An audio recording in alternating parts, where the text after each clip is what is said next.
Well, hi everybody. It's been a long time since I've posted a video to this channel, which is generally unboxing content. And the reason for that is because I haven't purchased anything in quite some time. And the reason for that is because the inflation is so bad, particularly here in Turkey where we live. So I already suffer from the Turkish lira being quite low in value against other currencies. But then recent inflation has just made it untenable to buy some of the watches that were on my wish list. And so today, this box represents my taking the plunge, my deep dive, if you will, in buying my first homage watch. So it seems that as with every watch I buy here in Turkey, there is always some drama, and this package is no different. It seems now that in Turkey, the Turkish Customs Department is opening every single package that comes into the country. For example, a couple of months ago, I purchased a couple of spring bars. Actually, I didn't purchase them, but a couple of spring bars were given to me by Unimatic because when I bought the steel bracelet, they failed to send me both sizes of spring bar. And that's when I first discovered that Turkish Customs was opening every package that was coming into the country. And even for something that only had a €2 valuation, such as those spring bars, I still had to pay a customs duty tax. Now, I have been waiting for this package since June 30th when I ordered it. And I discovered only a couple of days later when I navigated back to the website that they were sold out. And so I had to wait for them to restock and build it. And that was about a month. So right after the beginning of August, they shipped this out.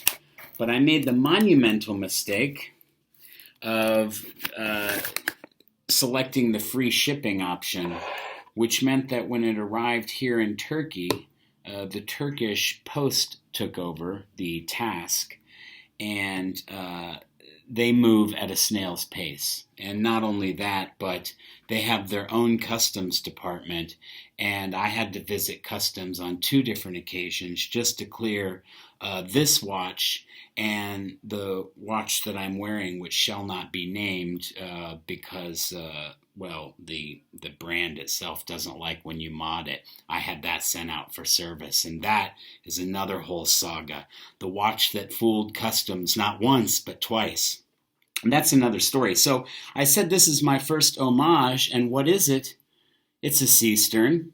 And it's not the first Seestern. Well, I guess it's my first Seestern, but it's not the only Seestern because I have since purchased another one, which I am waiting with bated breath for it to arrive. So this is the homage to the Doxa, and I'm just realizing how this case opens, I guess. To the Doxa Sub 300, and I see it's already running. So I could see that Customs has, in fact, opened this box as well as the other box, which shall not be named. They took photographs, they generated a report. So I'm happy to see that my unboxing experience is no different than others I've noticed, where we have here this nice link changer plus a tool, so you can never have enough of those. I feel like a broken record because other people say the same thing. Yeah, so that's kind of nice to have this little tool. And you know, the reason, of course, that I bought this is the Sub 300T, which I don't know why they don't just call it the Sub 200T, since it's not actually 300 meters water resistance, but it's 200 meters water resistance. And since there are enough things that are different about this particular iteration, I feel like they could probably go off and rename it something more specific to what it is. So obviously this is an homage to the Doxa Sub 300T. However, the reason why I was compelled to buy my first homage, I had been liking Doxa, and it was on my wish list, and it's not an unattainable price, but as I said, with inflation, it's it's a bit more time saving than I want to, if I'm honest. However, Seestern makes a really great argument for purchasing one of theirs instead of saving up 10, 11 times the price for the Doxa. And one of the reasons is right there on the dial staring at you. It's a black mother of pearl dial. And that does not appear to be a plastic mother of pearl dial. I can't wait to get a little closer look at it. So I guess this would be the version 3. We have obviously this bezel which is raised above the flat sapphire crystals, so that's an added layer of protection. Obviously sort of what I guess would be a BGW9 loom. That includes the pip and the date window. So the date wheel itself is loomed so that, you can see the date at night. And of course we have a Seestern logo here on the crown. There appears to be some blue there. So I just want to go through this, but I realize that I have all of this plastic that I have to remove. And you can never do that in a video in like a timely, efficient way. So yeah, I was compelled to get this homage because in many ways it's arguably superior to what the original is. I mean, just the loom itself and where it's loomed and the dial, those are things that are not available on the original. This is obviously a rice bead bracelet, which is fully articulated, as I've seen and heard other reviewers marvel about, which is pretty amazing given the value of this watch in terms of the price you pay. And obviously a Seiko movement, so it's Seiko or ETA, right? That would be your choice if you got the original. And I think obviously a 28.8 versus a 21.6 BPH is our variant there. But still the same amount of time with power reserve. And maybe this one even has more power reserve. I don't know. I think they're both in the 40, 42 hour range of power reserve. So yeah, I feel like, and this is pretty substantial as I'm holding it, trying to get all the plastic off of it. And that's, I think, one of the important sort of things when you buy an homage is you still want it to feel like it is, or at least I personally want it to feel like it is substantial, like it's a hunk of metal. I'm into tool watches. My collection is basically a variety of tool watches. And let's see, I'm struggling with this here. There we go. Oh.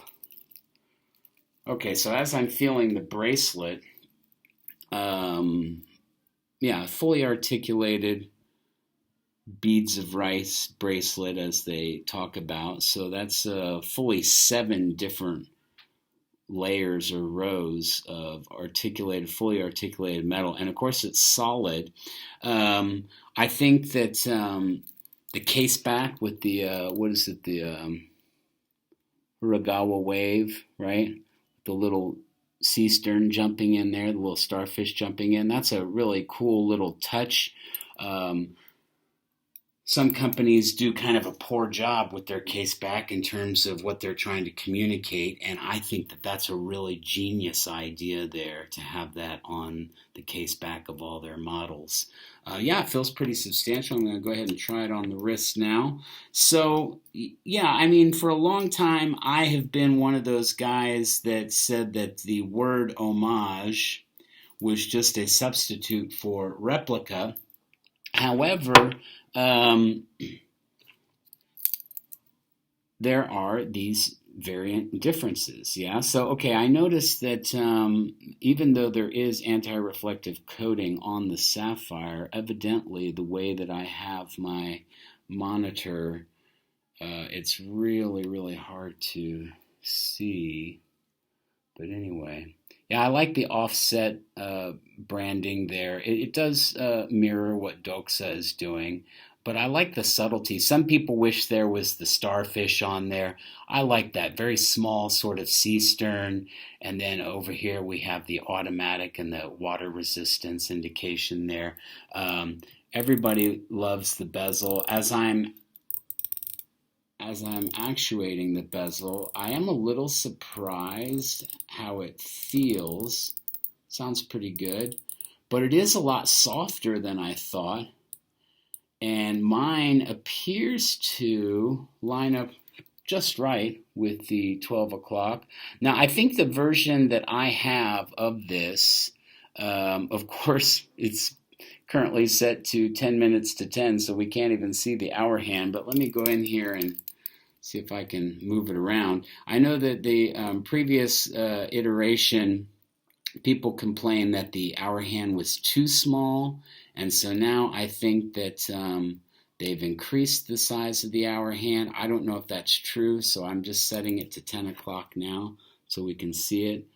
Honestly, I couldn't tell you if that's a larger hour hand or not. Maybe longer is a better word than larger. I personally understand the logic is clear, right? The orange minute indicator, that's what's really important when you're underwater, is the minute indicator, not the hour indicator. I think it's fairly legible, even for my rather elderly eyes, to distinguish what the hour is. So I don't know if mine is a longer hour or not, versus the what I assume is version 2. I can see at least a couple of gaskets there with the crown pulled out. There's one, and then I think there's another one there close to the actual crown itself. It functions very nicely. Looks like the date is correct, either by coincidence or maybe because it had been set prior to it. No, that wouldn't make sense because this has been in the country for a while before I got it. So I guess it's just a coinkydink that the date matches with today's date. So yeah, here we have it, the Seestern Sub 300T. Man, that's a lot of reflection there. So I don't know if that's just because it's coming off of my MacBook, or if that's something I'm going to deal with in the sun. Given this low light, let me just charge it here with a little bit of light and see what happens. See if we can observe the lume, even though we're in a lighted room. Yeah, okay, so I don't think it's actually a BGW9, but it is a blue lume. There you go. See if you can sort of see there when I have it sideways.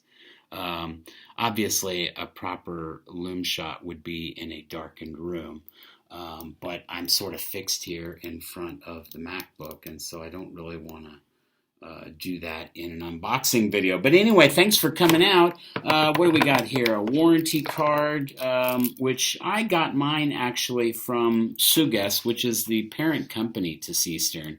So I bought mine from the Sugas website because evidently the Seestern website does not deliver to Turkey. And I was kind of hoping this would be filled out, but it's not. So I guess I'll visit their website and see if it's possible to register online. And yeah, so I'm pretty stoked about this, and I can't wait to wear it. And I really like that black mother of pearl dial. That was the whole thing that sold me uh, versus the orange or any of the other color iterations that are out there. I was less inspired to buy this because it looks like a doxa, and more inspired to buy it because it's a tool watch that has this black mother of pearl dial. Each one of my watches has some little feature to it or characteristic which makes it unique in the collection that I'm building. So anyway, guys, thanks for coming out. And as I said, I've got the Sub 600T on the way, and I will do an unboxing video for that. Thanks so much for stopping by. Like, share, and subscribe. And figure out what time it is, because I don't know. Cheers.